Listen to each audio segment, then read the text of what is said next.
Hi, Patricio.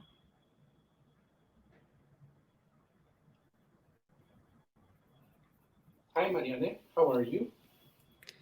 I'm fine. A bit tired of speaking English again all day, Well, all day long. what can I tell you about it? Hi, everyone. I'm seeing a lot of people joining. I'm a bit surprised that there is so much interest in this obscure topic. But hi, everyone. We will be starting in just about a minute. Are you testing the slides, Patricio? Yeah, I'm trying. Can you see? I was seeing it a minute ago, But now and you're not. Yeah, and now I'm I not. will. Now I'm seeing you and your beautiful red background, which I love. How about now? Those are the slides, yes. Yeah, I don't know how to present properly here, so I will try to make it this a little bit bigger. Can you hit iniciar presentación Yeah, but so when I that they tried that, are? I lost it. I will try that again. Oh, okay.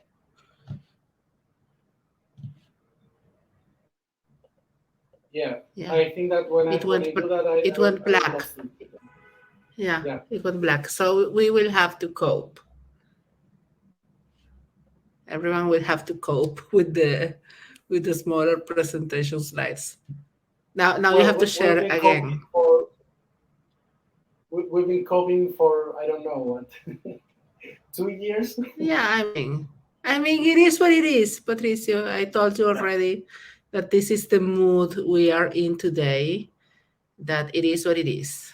And so, shall we Yeah. start? Yeah, I think so. Yep. So Go ahead. I don't know. I have. Sorry, we have a queue request. I don't know how to manage this. I want to solve this first. Um, Did you see these two requests in the queue,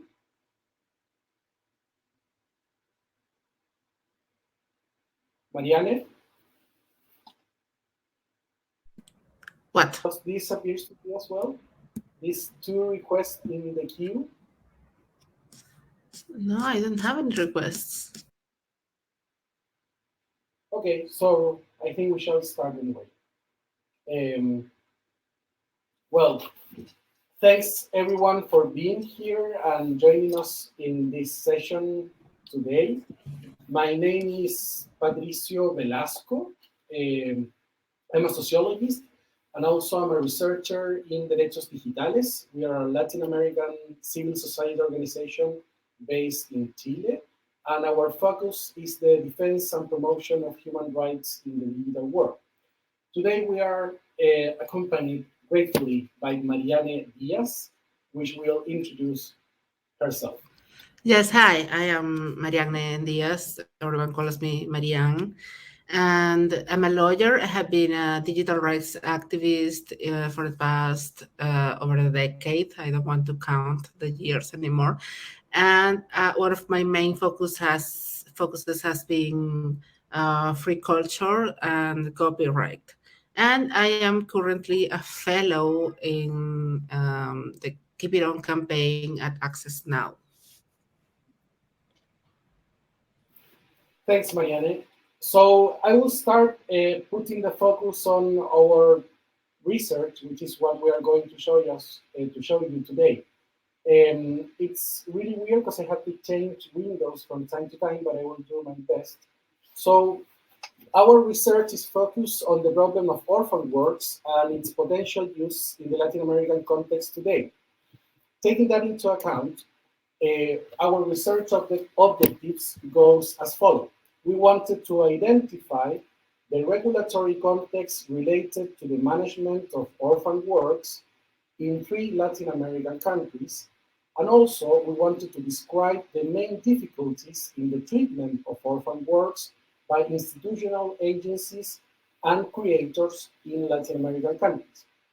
Therefore, our research question is how is the institutional management of orphan works configured and what problems may arise regarding access to heritage collections. Regarding our methodology, we can say that we put our focus on Chile, Colombia, and Peru. This decision was mostly based on the different normative contexts of each country has. Specifically, we approach the research mostly through two ways. Firstly, we want to develop a legal analysis based on comparing legislation, but also we wanted to develop a qualitative analysis based on interviews with public officials and creators of each country. We conducted a total of 10 interviews during 2020. It must be highlighted that this research has a clear exploratory scope. It was and it still is a first attempt in the matter, mostly oriented to identify the main issues that may arise further on. Moving into more substantive things, I will now give the mic to Marianne.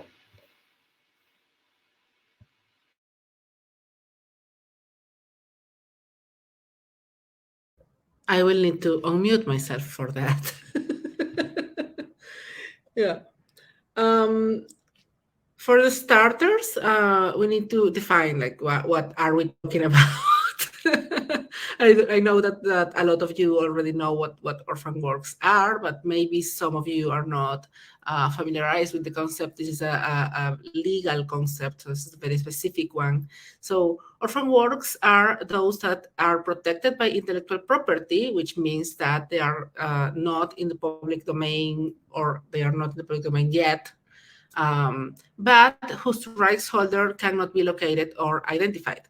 And this is something that happens, for instance, when a person, an author, has been died, has been deceased recently, but recently, I mean 10, 20 years, and there are no way to locate their heirs, or maybe there aren't any heirs because that person didn't have any family. So this makes it impossible to obtain a prior authorization to use those works. And this is managed in several different ways in different jurisdictions all across the world. But more often than not, this management I'm talking about means that we are going through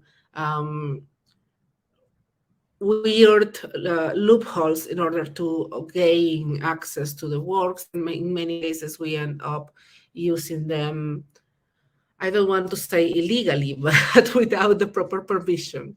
And so we are going to be seeing some comparative results of what we research, starting with orphan works legislation in European Union, in Canada, and in United Kingdom. Can you? Yes, thank you.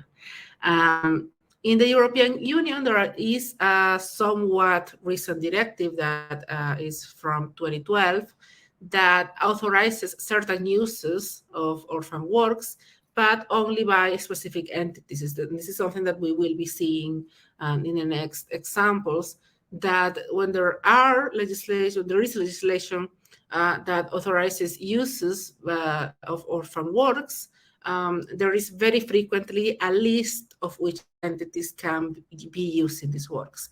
And this is libraries, museums, sometimes certain education centers, maybe universities, and it may be investigative centers, but this leaves out a lot of nonprofits, for instance, or even publishing houses, even be it independent publishing houses or not, or any creative that wants to reuse these works. It leaves them without any way to do so, because there is no parallel track that you can go if you're not one of these institutions. It's only for them. Then in Canada, there is no limitation regarding which entities can make use of orphan works, which means that any of us can go and request a license to use an orphan work, even if we are not a library, if we are not a museum. But it is required, this license, and this license is granted by an administrative court, which means that first, it is a procedure, and you are more often than not going to need a lawyer to support that process. Second, it costs money, and there is a fee associated with this process.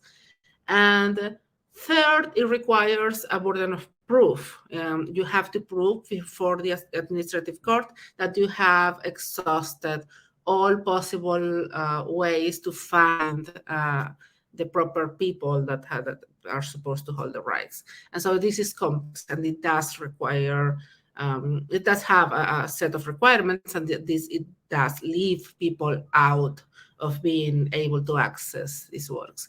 In the United Kingdom, there is an administrative organ that can grant special use licenses, and this is very similar to the Canadian framework, which means that you can require a license, but you have to exhaust a set of requirements first, and there is a cost associated. And there's also the obligation to create a registry of orphan works by this administrative organ. And this kind of makes things a little bit better, because then you can consult if an organ, a particular work is qualified as orphan work in that registry. And that eases up things a little bit. Then in Latin America, Latin America is a disaster, as per usual. So um, Chile doesn't have any provisions in the law regarding orphan works per se. It only contemplates cases where the author is unknown, which is basically when the author it was anonymous, or when the work was distributed without an author attached to it. Be it that it is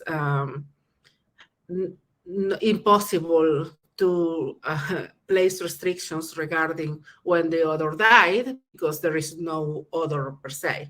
So in those cases, there are uses that are permitted, but this is not what an orphan work is. An orphan work is where the author cannot be found to gain permission, or their heirs. And that's absolutely not contemplated at all. This is not even mentioned in the Chilean legislation. In Colombia, there is an exception that grants permission to a number of entities, then again, that can be like libraries, museums, and universities and whatnot, and only for certain types of work.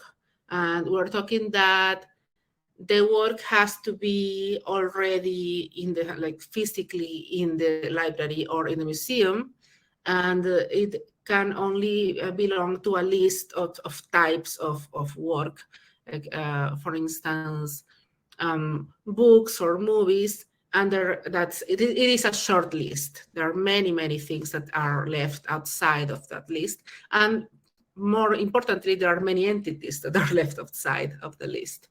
But I mean, at least there's something, I guess. And in Peru, similar to Chile, the legislation doesn't contain the concept of orphan works. And in all of these cases, we have found that this is limiting, like severely limiting the possibility of people protecting certain works that they need to be published or accessible by the public in general. Because if they cannot obtain a license, and if there is this kind of vacuum, a legal vacuum in which they need to operate, they are not able to know which consequences they will be facing if they choose to go ahead with the use of their work. So Patricio will continue from there.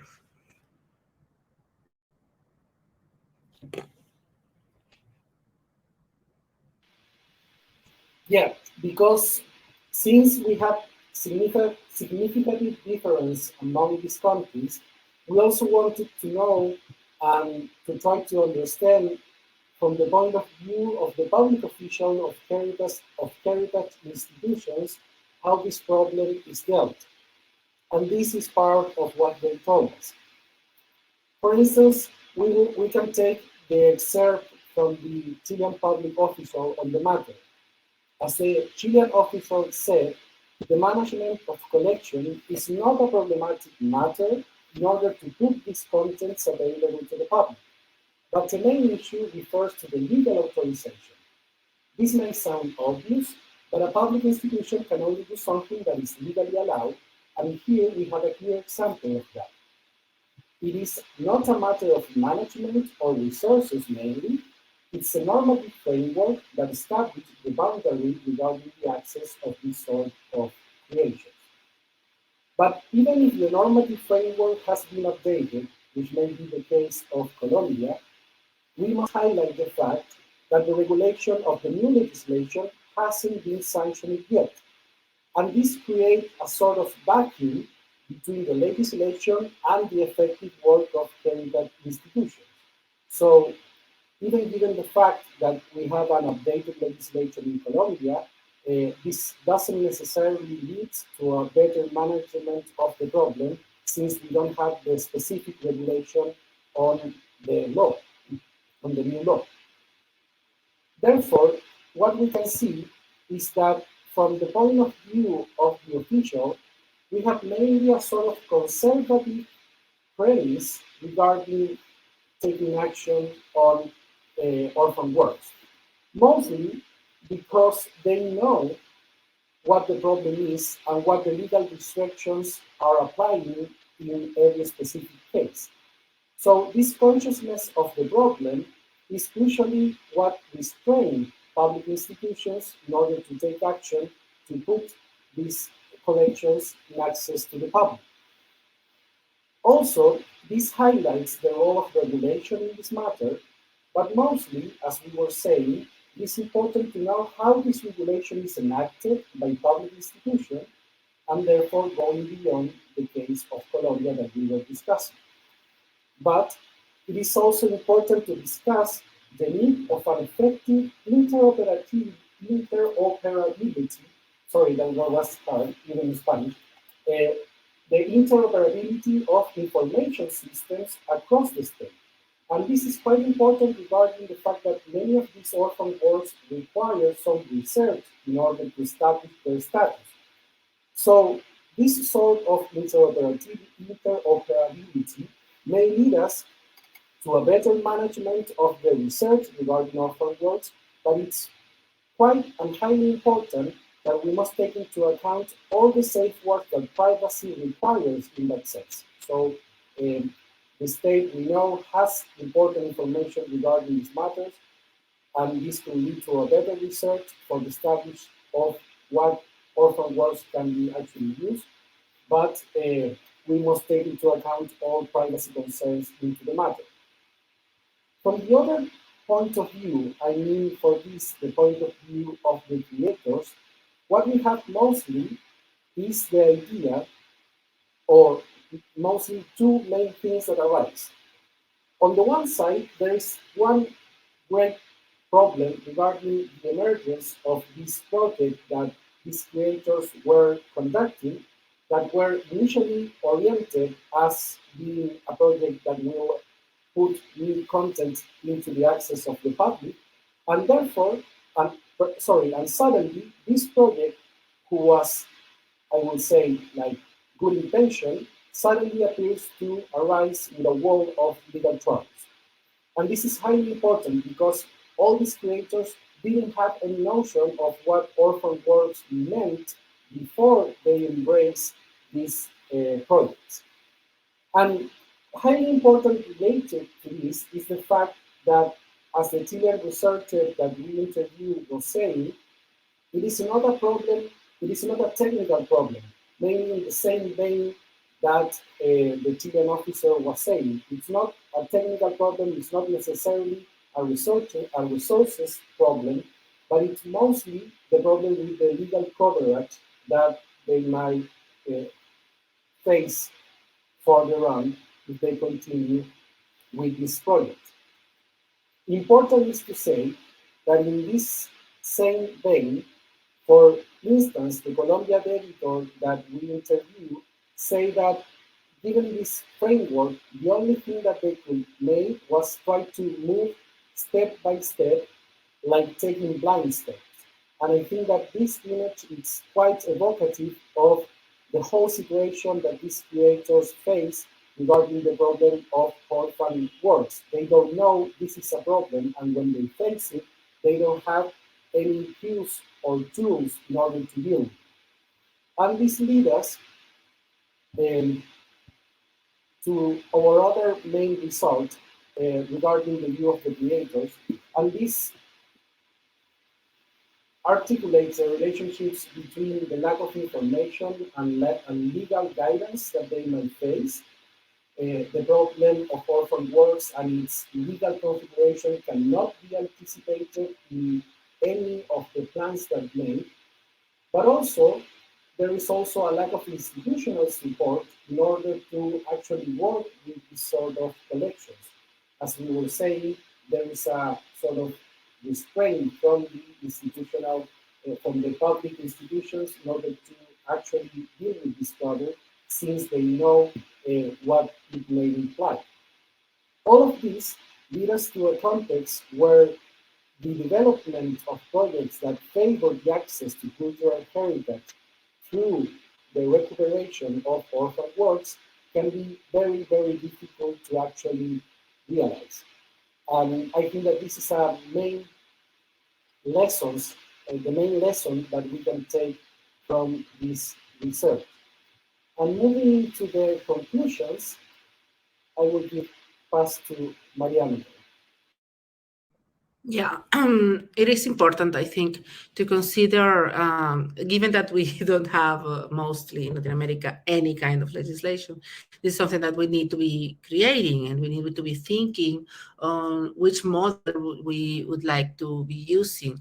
And given the particular landscape of Latin America and the particular landscape of copyrighted works in Latin America and the way we go about them and the landscape of culture, it is important for us to not have legislations that restrict usage of orphan works to institutions, to whatever institutions they might be.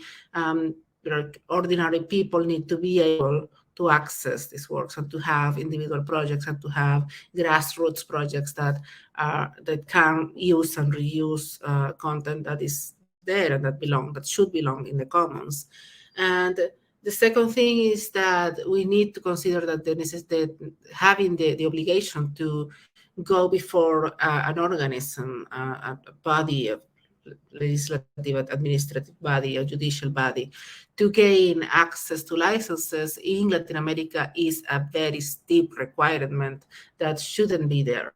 That in any scenario, we should have a set of requirements that people meet, and the license should be given somewhat automatically if you meet the requirements, and then that proof should come afterwards if there is a case against the permission. But the permission should be granted um, uh, beforehand and as somewhat of a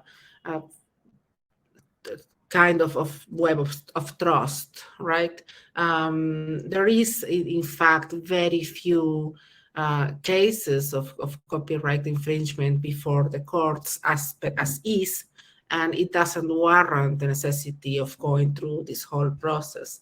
And it is reasonable to demand, as it is the case in Canada, for instance, to demand that those who use orphan works cannot be gaining any exclusive rights over those, and that though that license that they gain is non-exclusive, and it grants the permission to any other person to also use that work.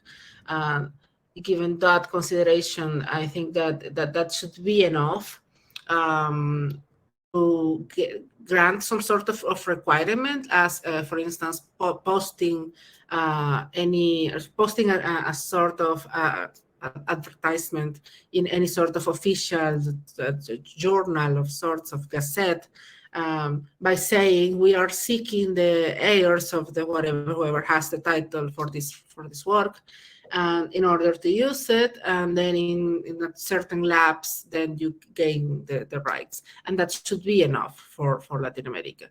But we need to be thinking about putting this into the legislation, and not leaving it just whatever happens. But to close it.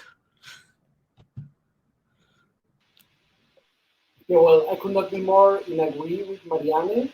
And just to close this presentation, I just want to point out that we are aware that we have one important actor that is not considered yet, and it's the collective right management entities.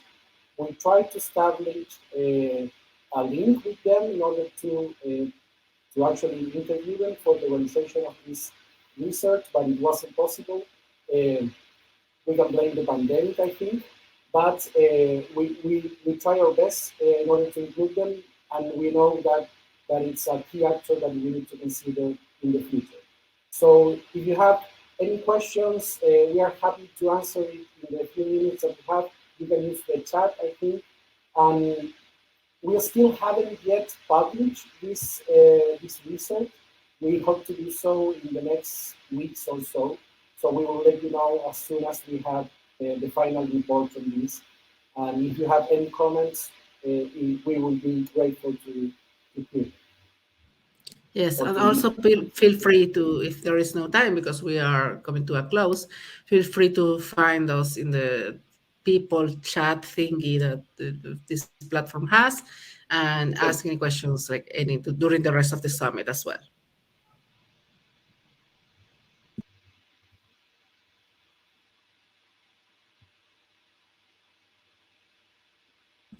And if there aren't any questions. No, we have a few questions in the chat. Giovanna asked if you have any information about the cases of Brazil and Argentina with orphan works. I'm Brazilian and I already work with grants, but it has been a few years since I researched about orphan works. Yes, I answered right there. Yes. Yeah. That neither Brazil nor Argentina, as far as I know, and as far as I know means 2 years ago, which was when I stopped keeping track of it, they didn't have any legal provision for orphan works, which is similar to the case of Chile. It's something that is just not regulated at all, not mentioned. You can search the word huérfano in the in the legislation, and it's just not there. Let's try to see it as an opportunity instead of as a barrier, because that's the case in most of Latin America. And therefore, we have a huge space of improvement on these matters in the region. And I think that this is really important because it's not difficult to put these collections to access into the public. And we may actually do something quite important favoring that. Thanks for all your comments on the chat. I don't know if there is any further questions.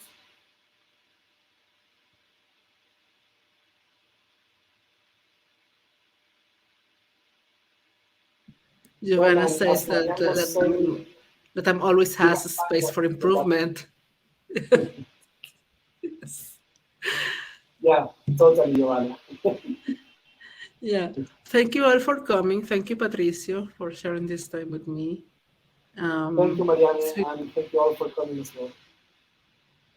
Take Bye. care. Have a really nice summit. Take care. See you around. See you around. Bye. Bye.